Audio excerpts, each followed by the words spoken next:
Welcome to Curious Confessions, where the line between reality and nightmare blurs. Before we unravel tonight's eerie encounter, it would mean a lot to me if you light up that like button and subscribe.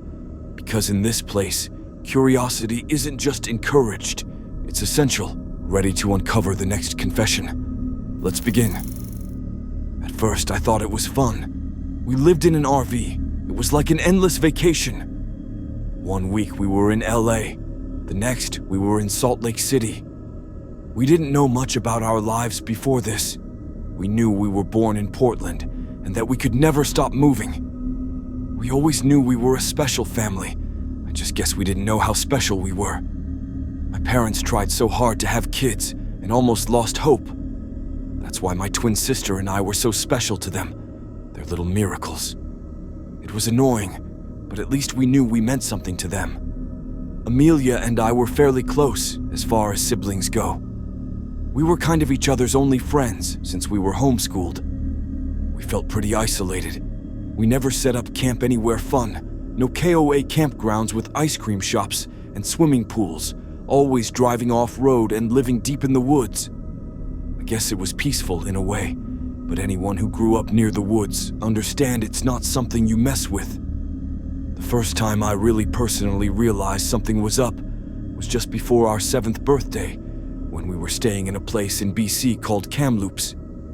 We weren't supposed to sneak out or leave Mom and Dad's sight, but at the time, we were mischievous 6-year-olds with a huge, unexplored forest in front of us. What do you expect? We waited until they fell asleep for the night and snuck out of the RV through the window, which was easy, because the window was just a sheet of plastic held together by a zipper. And we set off, with nothing but a shitty lantern to illuminate the path in front of us. It wasn't long before we saw something strange, a glow, not from our lantern. It was coming from in front of us. It didn't take long for us to see who or what was in front of us. It was a lady holding a small homemade torch. But she didn't look much like a lady.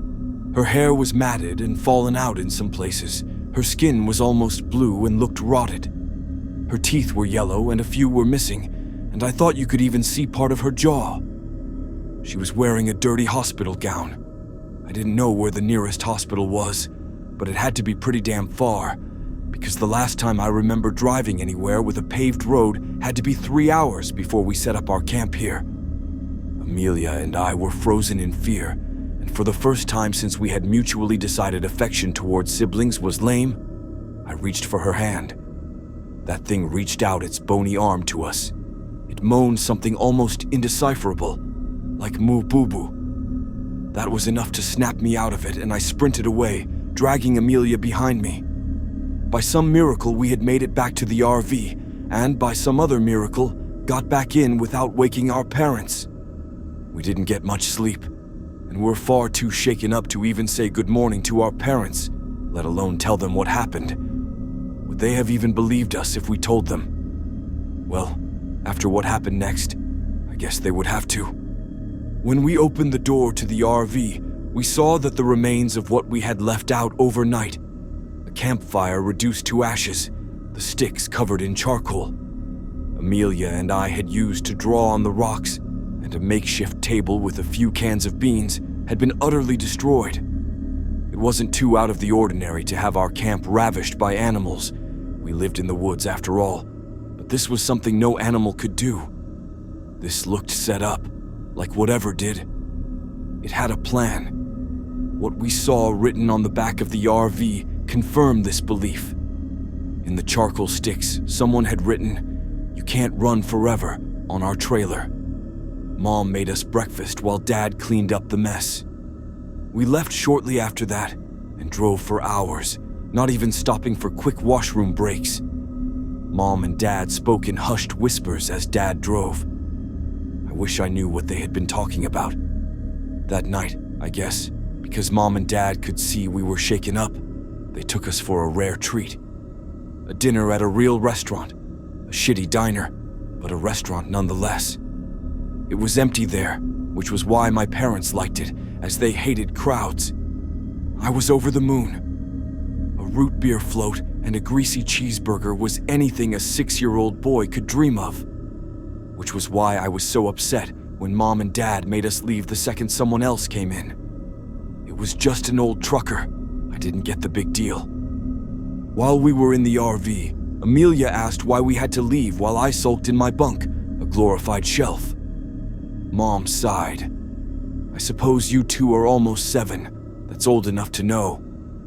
Well, Zachary, Amelia, the reason we had to leave is because we're scared of losing you. Do you remember what happened when you were 4?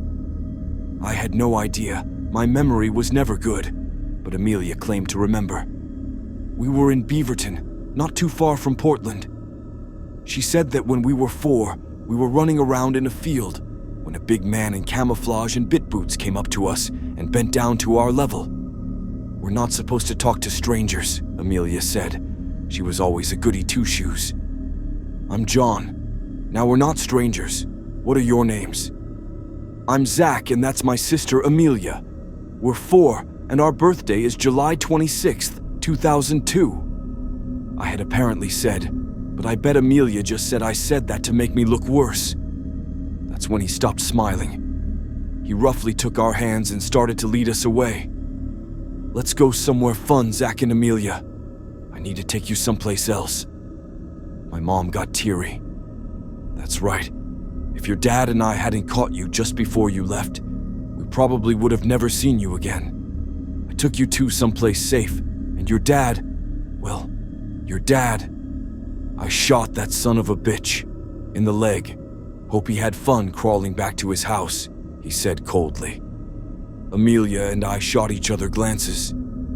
Okay, Daddy, I'm going to go to sleep now, she said, climbing over me to get to her bunk.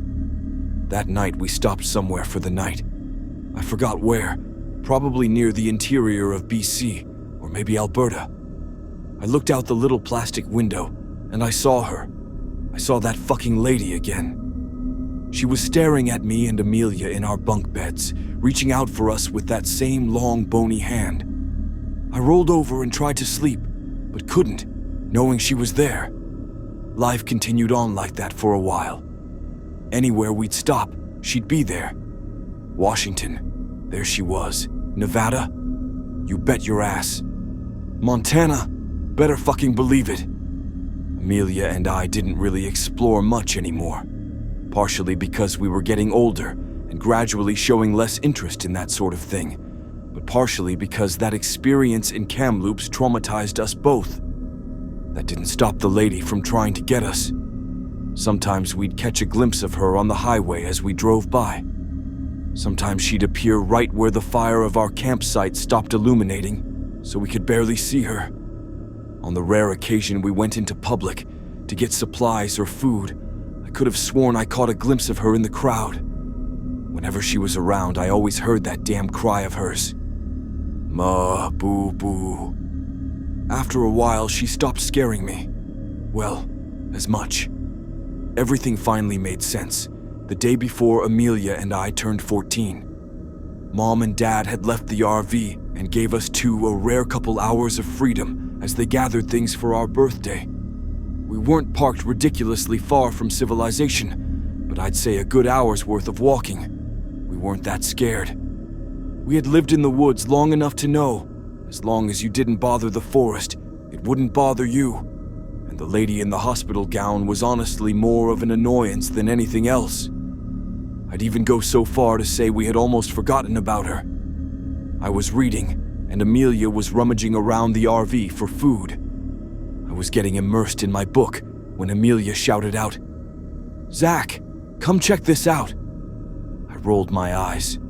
What could it be? We had lived in this tiny RV for almost 14 years. I knew it like the back of my hand. There was absolutely no nook or cranny I didn't know about. Oh, I guess I was wrong. There, under the driver's seat cushion Amelia had pulled out, for some reason, was a box. It was small and a bit squished from all the years of my dad's ass sitting on it, but we could still tell what it was. Amelia excitedly reached to open it. Inside were papers. Forget about it, Amelia. It's probably just boring documents for work," I said, but the look of confusion to horror on my sister's face was enough to change my mind. They were documents, but not for work. Birth documents, for us. But the stated parents weren't ours. I was apparently Zachary Jr., but nobody in my family was named Zachary. I looked at the father's name, Zachary. The mother was someone named Emily. Maybe we were adopted, I suggested. Amelia reached in and pulled out another sheet of paper. She shook her head and held out the next one for me with a shaky hand. Infants missing from Portland Hospital. July 27th, 2002. Twins, Zachary Christopher Clark Juter and Amelia Emily Clark. Ongoing search. Anyone with information is to report it to the police immediately. Clark, Christopher. Those weren't our names. Our last name was Brown, and our parents certainly weren't Zachary and Emily. They were Jenny and Kevin. I had a feeling things were going to get worse. I was right, as Amelia pulled out the third and second to last paper. Portland mother of 2, murdered in hospital. Emily Clark, 27, had recently given birth to twins, now missing, when she was smothered to death in her own hospital bed. Police drawing of suspects. We looked at the police drawing. It was obviously not a complete match, but they were basically the only other 2 faces we had seen our entire lives. Mom and Dad. CCTV footage shows the 2 suspects leaving the hospital through a back door with the 2 infants. Search is ongoing. If spotted, do not approach these individuals. Alert the authorities immediately. We were silent as Amelia shakily grabbed the last piece of paper. This was from 2006. We were 4. After an Oregon man allegedly spotted the missing kids and was attacked by the perpetrators, a glimpse of hope is seen in this 4-year-long cold case. Father and husband of the victims, Zachary Clark, shares this message. To my babies, I have no idea where you 2 are, but I will never let go of hope that one day I will see your beautiful faces again. You may not even know who I am, but that doesn't change anything. Until we meet again, Daddy loves you. We couldn't even say anything. What do you even say to that? We just stood in silence for a while. Then we heard a banging on the RV. We jumped and looked outside. It was the lady in the hospital gown, closer than ever. We could see her bluish-gray skin. We could see her hazel eyes. They kind of looked like Amelia's. "Ma, boo-boo," she moaned, reaching out for us again. I looked down to the newspaper clipping. It had a picture of the victim on it.